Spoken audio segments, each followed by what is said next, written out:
support the motion say aye, and those who are against the motion say nay. The ayes have it.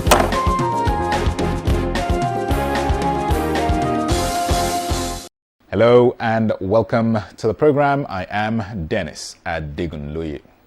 Beginning this week's episode with financial matters. And the Senate has warned federal government-owned enterprises that it will no longer be business as usual. This was while approving government projections on revenue and expenditure for 2024 to 2026. The lawmakers also vowed to extensively amend existing laws to reduce the 9 trillion naira projected budget deficit for 2024. After a series of interactions with ministries, departments and agencies of government on revenue and expenditure, the Senate Joint Committee that conducted the Medium-Term Expenditure Framework and Fiscal Strategy paper hearing submitted its recommendations. Senate, after consideration, approved the projected parameters on daily crude oil production, exchange rates, price of crude, the GDP, as well as the projected amounts for budget, revenue and deficit for 2024. The committee wants governments to scrutinize the policy on granting waivers and urge government agencies to put a stop to endorsing agreements that are liabilities, especially those subject to international arbitration. A significant number of the federal government's revenue-generating agencies engage in arbitrary, frivolous, and extra-budgetary expenditure. In the area of waivers, in 2024 alone, they have provided for 2.7 trillion waivers. A lot of issues have been raised here that we will continue to work on. Even after this passage, we should really commend President Bola Ahmed Tinubu for the initiative so far. And so there's a lot of hope for Nigerians.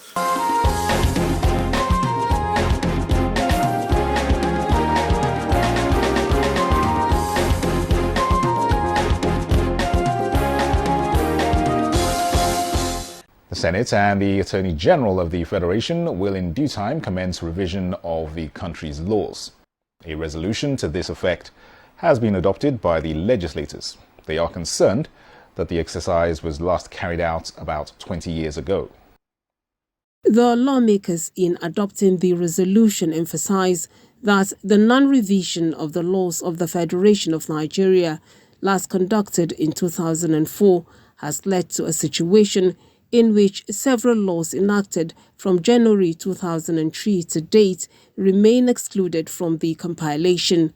The motion was raised by Senator Kakashi Hulawon. The continued non-revision has not only left numerous statutes out of the compilation, but also retained many repeal statutes with the attendant confusions and other negative impacts. Their lordships in the ongoing judges' conference even pointed this out, that it's important that we do the necessary things and then, of course, gazette them and then forward it to them, because sometimes the amendments are not reflected in the Acts of Parliament.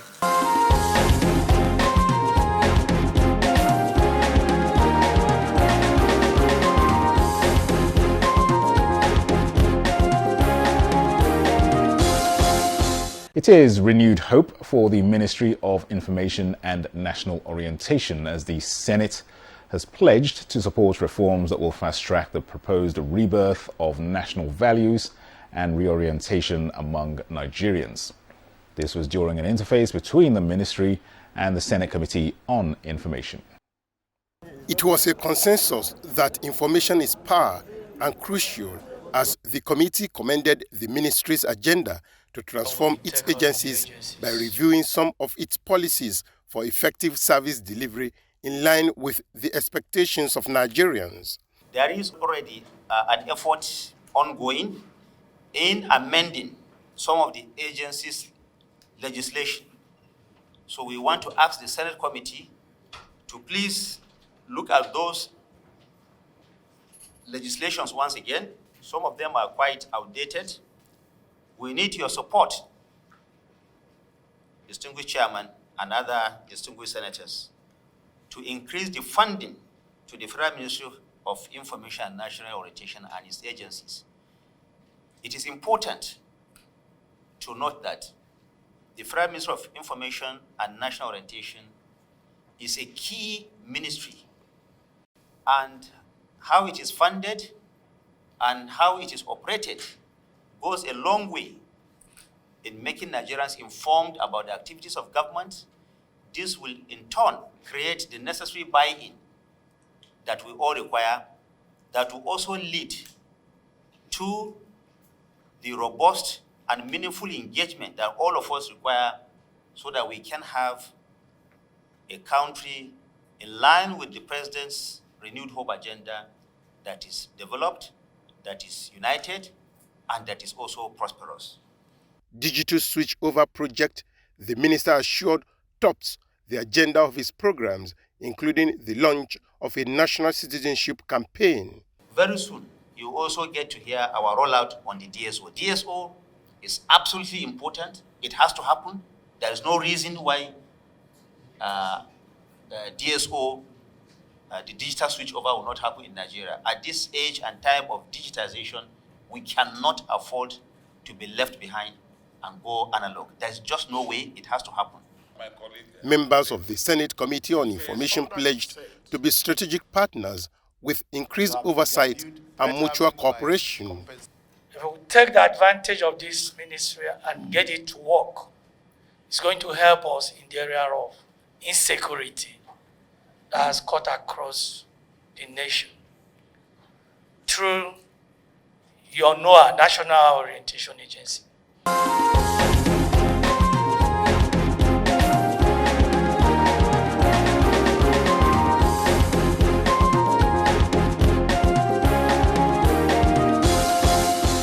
And the Senate Committee on Works has interacted with the Nigerian Institute of Highway and Transport Engineers to get some insight on how best to improve on road construction and rehabilitation across the country.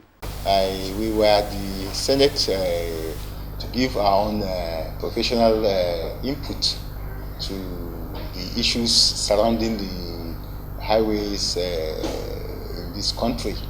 And there are so many perceptions going on left, right, and center.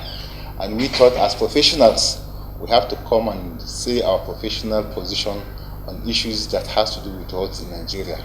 Because the Nigerian Institution of Highway and Transportation Engineers is the technical arm of the Nigerian Society of Engineers.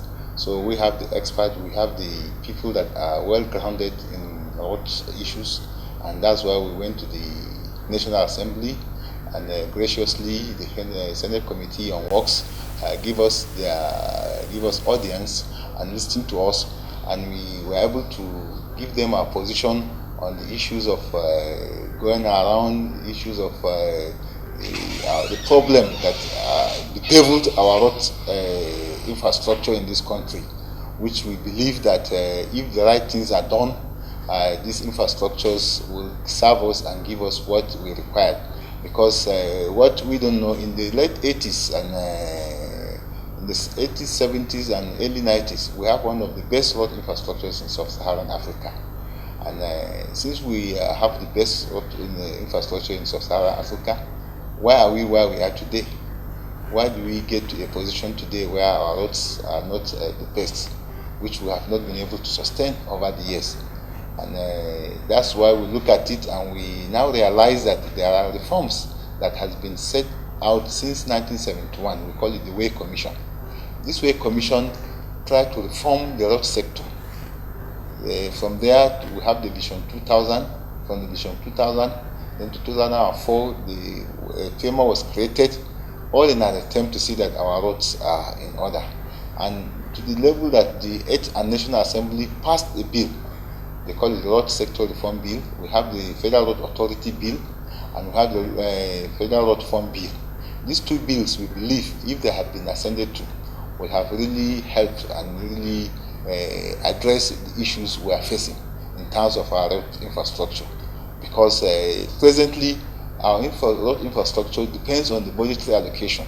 And this budgetary allocation is not sufficient enough to cater for our roads that we are having today. So we believe that these bills, if they have been passed, will have ameliorated part of the problems, or most of the problems we have in the road sector. And that's why we went to the Senate to say, look, all this who and cry on these issues, I think there are ways we can go about them and we have the best of our road. Coupled with the issue of concrete or flexible pavement, which there are a lot of people talking about it, and we as professionals, we look at this as what we require to do our work with. And concrete road has its advantages, just like and disadvantages, just like flexible road has its advantages and disadvantages. But all over the world, we have more flexible pavement than rigid pavement, which is the concrete pavement.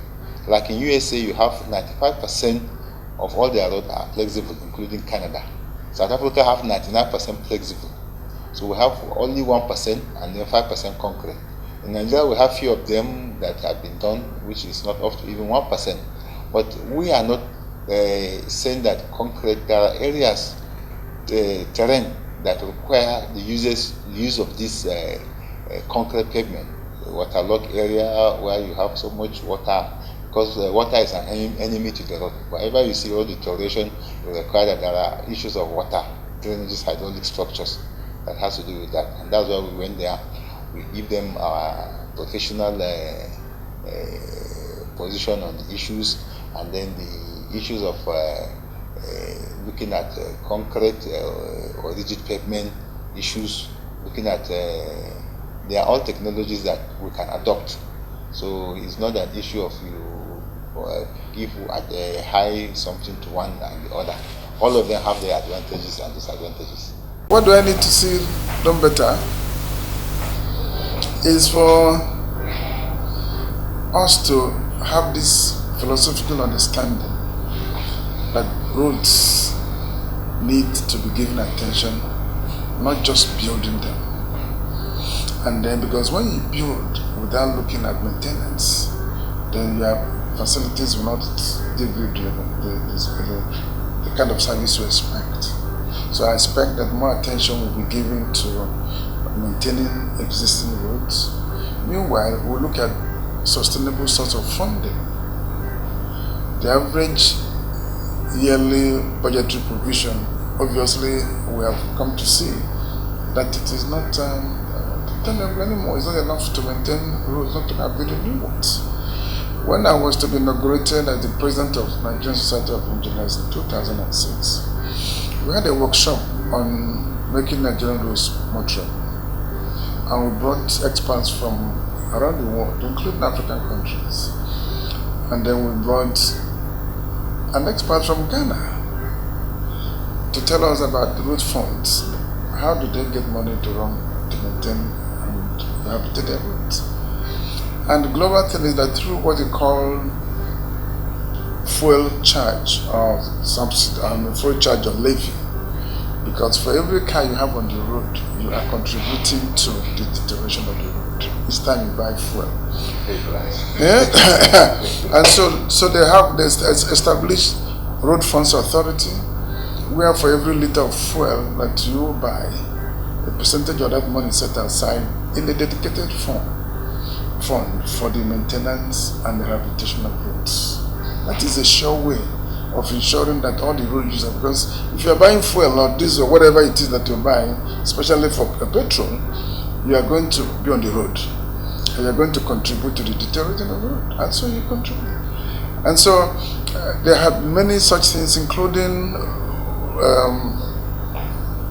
the transportation bill that has been passed by the National Assembly in the 91. Unfortunately, for whatever reason, we had advocated for the establishment of Road Funds Authority and then Highway Authority that will separate the policy arm of ministry from the implementing arm, like the other sectors of the transport sector.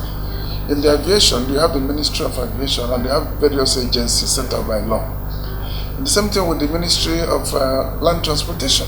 So to say, where you have the main ministry getting policy, and then you have other agencies, NIMASA, MPA, all these ones as implementing arm. Unfortunately, attempts to get it established in the road sector has not succeeded.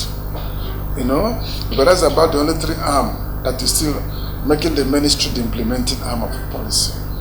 Ideally, the ministry should remain the policy making arm, while you have implementing arm in terms of road funds authority, highway authority, and the National Assembly that wisdom passed the law, but for whatever reason, those around the former president advised him not to assent to the bill, and they believe that with our own person as the Minister of Works, and that I think he will do a lot of put his name in good if he causes those bills to be assented to by the president. The National Assembly or assemblies in general are there to make laws for good governance, and if they have that understanding, then the visit of the body to that Senate committee is very timely. It's just part of the advocacy group that time has come for them to take a second look at those laws and then cause them to be reconsidered and passed, and then given life to it. Because that will address the issue of sustainability in funding. It will also address the issue of capacity. It will also address the issue of accountability. Because it's not enough for you to give people money. You must have a framework to monitor how the money is spent. So these are the things that need to be provided in the legal framework. And as we say, where there is no law, there is no crime.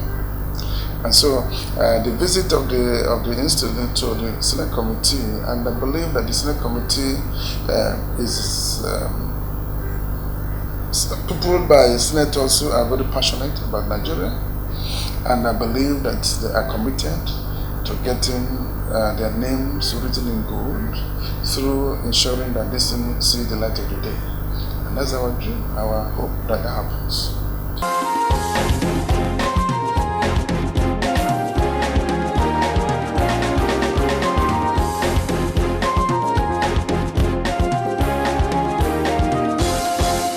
All right, so distinguished, as a seasoned legislator as well as a member of the judiciary, just give us your take on recent happenings with regards to attacks on the judiciary following all these election petition judgments by the courts. What can you say about these attacks, and what is the importance of this arm of government in terms of the democratic growth and developments of the nation? First, I want to say that the PDP, the APC, and the Labour Party have been guilty of attacking the judiciary, and this is not right. The APC has been fortunate to have judgment in its favor. The PDP has been fortunate to have judgment in her favor. The Labour Party has been fortunate to have judgment in her favor. The NNPP has also to some extent have judgment in their favor. So it is not appropriate that whenever a judgment in their favor, you say the judiciary is the hope of the common man. And whenever that same court looks at the other law and looks at your conduct, particularly pre-election conduct of primaries or conduct of politicians in seeking nomination, whenever yours comes on issue and it is determined using the same principle that were used in determining the other party, and then you now say the judiciary is against you, or that the other party is nominating people into the judiciary, or it is against you. I want that the judiciary normally gives judgment according to the statute, according to the Electoral Act. And it is the state and state statutes of the Electoral Act that were the judgments that were delivered in accordance with the Electoral Act of 2010 or 2003, or the amendment of 2014-2015 that caused the amendment of the 2022. And the amendment of 2022 has led many people who were very used to the situation of the Electoral Act in 2010, who still act according to the Electoral Act of 2010, or who are surprised by the provisions of the 2022 Electoral Act, to now say the judiciary is against them. It is not correct. It is not correct. Now, going to some specific cases. Perhaps one of the cases is the case of Kano State, where one of the issues that was at the trial court, at the tribunal, was when were you a member of your party? The Electoral Act 2022 provides that you have to be, the register of the party members has to be submitted to the Independent National Electoral Commission at least 30 days to the date of the nomination. And I'm sure a lot of Nigerians, all Nigerians are aware that when we had the crisis in PDP nomination, the crisis in the party in APC, many people left the party and defected to the other political party. And when they defected to the other political party, they did not go to be members of that party. They went to seek the ticket of those parties. They obtained the ticket of those parties and went to contest elections. Now, when they went to contest the elections, they did not seek to know that the number of days when they ought to have joined the party has elapsed. And they, having joined the party at so time, the register of the party has been deposited with INEC in accordance with the Electoral Act. And so there was no register of the party according to the 2022 Electoral Act, which they could put their name and become members. And the Electoral and the Constitution provides that it's only a political party that can sponsor candidates. And for the party to sponsor you as a candidate, you must be a member. And to be a member of that party, to be qualified to be sponsored by that party, you must be a member for a certain duration of time, 30 days before the date of the primaries, when the register ought to have been submitted. That is what it was. And again, going to the case of Plateau State. Plateau State should not shout. Plateau State should be clapping for the judiciary, because PDP had benefited from the same provisions of the law in Zamfara State, when the entire structure, or when the entire people who were elected in Zamfara State under APC, they won election. But it was found that they did not conduct valid primaries. The situation of their party wasn't stable, and the court said you did not have a party. And that is how Mutawale was removed as governor. I mean, that is why the governor then was removed, and Mutawale, who was PDP, became governor. The same PDP, before he now defected to join us. So PDP should be clapping for the judiciary, and they should be celebrating what has happened to them, what they have benefited in Plateau, because they are benefiting from the same thing that we lost. Now, PDP should also remember that it was this same PDP that took us to court in the case of Akorodulu during the election petitions, when they went to tell the court, or to the Supreme Court at the election, that the APC, after the dissolution of the Adam Shomole-led APC leadership and the setting up of the caretaker committee led by Mai Malabunu, that APC had no elected executives according to the convention that ought to have filed Akorodulu as candidates of the party. They contended that matter up to the Supreme Court. And so PDP has been consistent that you must have a valid executive or your party before you can file candidates. You know, the court upheld that to a certain extent in the Akorodulu case, but there was a window where Akorodulu sneaked out and was able to escape through that window. And you remember, it was a very tough case in this country. It was a very tough case. And after that, myself, Festus Kayamo was the Minister of State for Labor. I was a presidential advisor. We issued a statement against our party. That party, APC, please come back and put your house in order.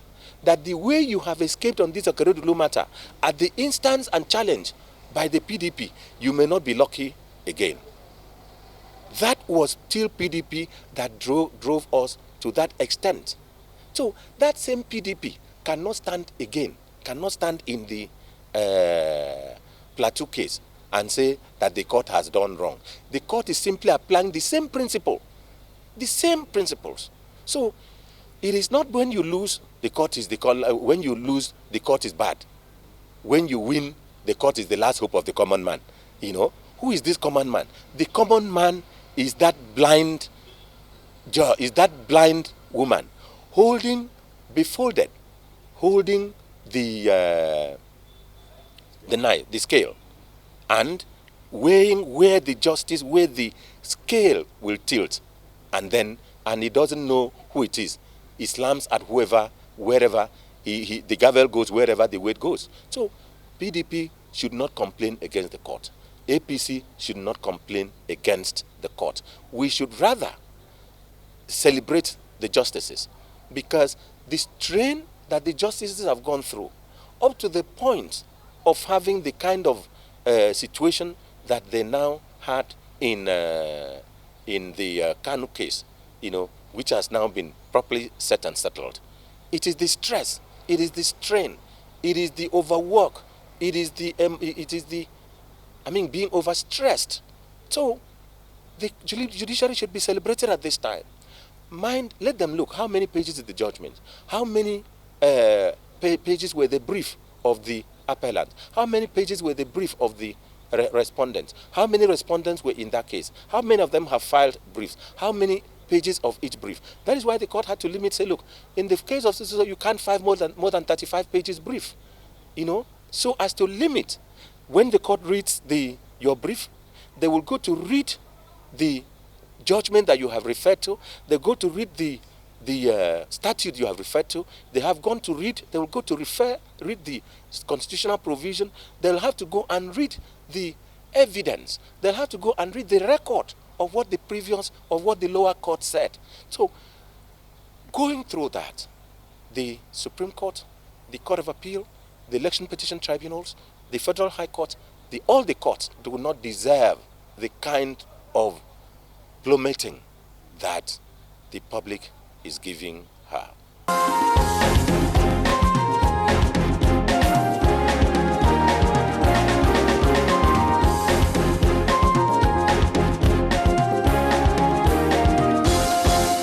Well, that concludes the program for this week. Many thanks for watching. Till next week, I am Dennis Adigunloye.